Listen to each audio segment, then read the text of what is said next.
She waits until he's been gone for decades before she says it out loud. Not in the golden years when the laughter was still ringing.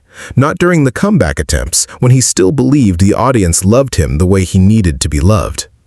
Chris Costello waits until her father can no longer be hurt by the truth, and then she opens the door on what it actually cost to be the child of a man the world thought it knew. The cruelest part is not what she reveals, it's how long she kept it quiet, and why. Because Lou Costello was not the man America saw on screen. He was the man his children tiptoed around at home. The man his wife learned to protect and fear in the same breath. The man whose fame became a kind of cage that locked his family inside with him. Here is what Chris Costello confirmed after his death. Her father was consumed, not by ambition, but by a grief so enormous it swallowed everything else. And the women in his life, his wife Anne, his daughters, spent years trying to fill a void that had nothing to do with them. The grief started on a single morning in 1943. Lou Costello Jr., his only son, 2 days to his 1-year birthday, drowns in the family pool. Lou is not home. He is preparing for a radio performance. When the call comes, he is told his son is dead. There is no time to process it. The show must go on. That phrase, the entertainer's mantra, becomes his life sentence. He performs that night. The audience laughs. Lou does not cry. Not on stage, not in front of the microphone. He buries the tears so deep that his daughters will spend their childhoods wondering if he is capable of feeling anything at all. Stop here for a moment, because this is where the myth of Lou Costello splits in two. The public sees the bumbling, lovable fool, the round-faced man-child who makes them forget the war, the bills, the ordinary misery of American life. But at home, his family sees a man who cannot stop working, cannot stop moving, cannot let silence into the house because silence brings memory, and memory brings the one thing Lou Costello refuses to feel: helplessness. Anne Costello, his wife, becomes the manager of his moods. She learns to read the signs. When he is spiraling, she clears the room. When he is raging, she absorbs it. When he is silent, she knows the silence is worse than the shouting. She does not leave. Divorce is not an option. Not in the 1940s, not for a Catholic family, not when your husband is one of the most famous men in America. So she stays, and she raises their daughters in the shadow of a loss that is never spoken about, but always present. Here is what most people never understood about Abbott and Costello. The comedy was built on humiliation. Bud Abbott was the straight man, the authority, the one who stayed calm. Lou Costello was the fool, the man who got hit, tricked, laughed at, diminished. Every routine ended the same way. Lou lost. America loved him for it. They thought it was an act, but Chris Costello would later say that her father carried that humiliation home with him. The laughter did not heal him.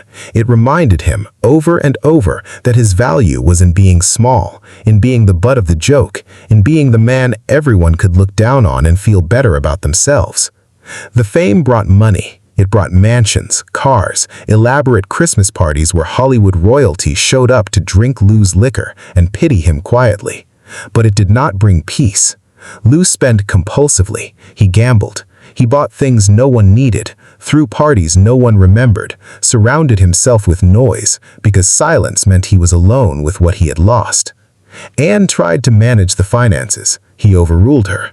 The daughters tried to get his attention. He gave them gifts instead of time, objects instead of presents. Lou did not talk about his son. He kept the boy's room unchanged for years.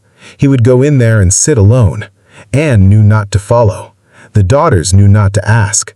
The silence became a family language. You did not mention the baby. You did not mention the pool. You did not ask why your father looked at you sometimes like you were a stranger, or worse, like you were proof that life had continued when it should have stopped. By the early 1950s, the act was starting to crack. Abbott and Costello were still stars, but the audience was changing. Television was king. The old routines felt stale. Bud Abbott, the straight man, had his own demons: epilepsy, alcoholism, gambling debts that mirrored Lou's. But Bud kept his pain private. Lou wore his like armor, and it made him impossible to work with. He fought with Bud. He fought with the studio. He fought with the IRS, which came after him for years of unpaid taxes, the inevitable consequence of spending like grief could be bought off. Here is what the tax troubles revealed. Lou Costello had been supporting dozens of people, extended family, friends who were not really friends, hangers-on who mistook his generosity for weakness. Anne begged him to stop. He could not. Giving money away was the only way he knew how to prove he was not the fool everyone laughed at on screen. He needed to be needed, even by people who were using him. And then his health began to fail. Heart trouble. The weight he carried for the act, the physical burden of being the round comic, became a medical crisis. Doctors told him to slow down. He could not. Slowing down meant thinking. Thinking meant remembering. Remembering meant feeling. So he kept working, kept spending, kept pretending the laughter meant something. In 1957, Bud Abbott and Lou Costello dissolved their partnership. 21 years together. Over. The public story was taxes, money trouble, irreconcilable business differences. The private story was simpler. Two broken men who had run out of ways to pretend they were not broken. They barely spoke again. There was no farewell tour, no public reconciliation, no moment where America got to say goodbye to the act that had defined a generation. It just ended, the way so many Hollywood partnerships end, in silence, bitterness, and a vague sense that something had been lost long before anyone admitted it. Lou tried to go solo. He took smaller roles, guest spots, anything to stay visible. He could not afford to retire. The IRS had taken too much. The spending had consumed too much. Anne was still there, still managing, still trying to hold together a family that had been fractured since 1943. The daughters were older now, trying to build lives outside the shadow of a father who had never fully seen them. And then, in 1959, Lou Costello dies. A heart attack. He is only 52. The funeral is massive. Hollywood turns out. The press covers it like the end of an era. Bud Abbott shows up, weeping. It is the first time in years anyone has seen him cry. Anne is stoic.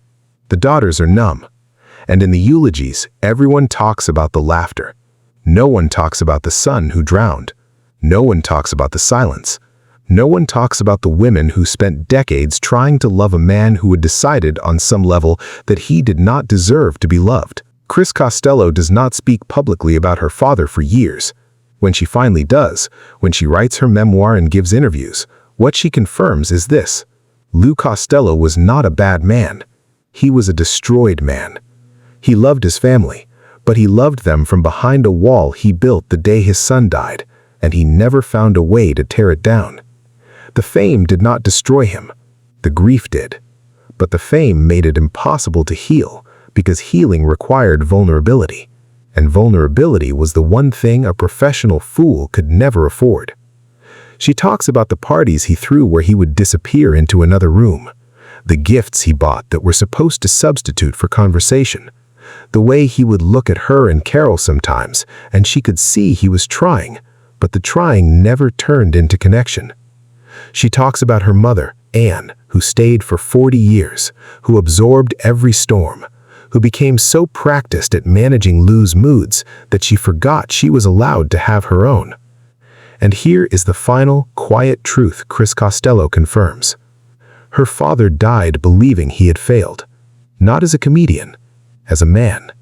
He died knowing he had not saved his son. He died knowing he had not given his daughters the father they needed. He died knowing that all the money, all the fame, all the laughter in all those theaters did not add up to the one thing he wanted, which was to go back to 1943 and be home when it mattered. The women in his life paid the price, not because he was cruel, but because he was broken, and he made his brokenness their responsibility. Anne paid by giving up her own needs for decades. Chris and Carol paid by growing up with a father who was physically present but emotionally gone, a ghost in his own home. They paid by learning that love in the Costello house meant silence. It meant not asking too much. It meant understanding that the man everyone else saw as funny was, in private, unreachable.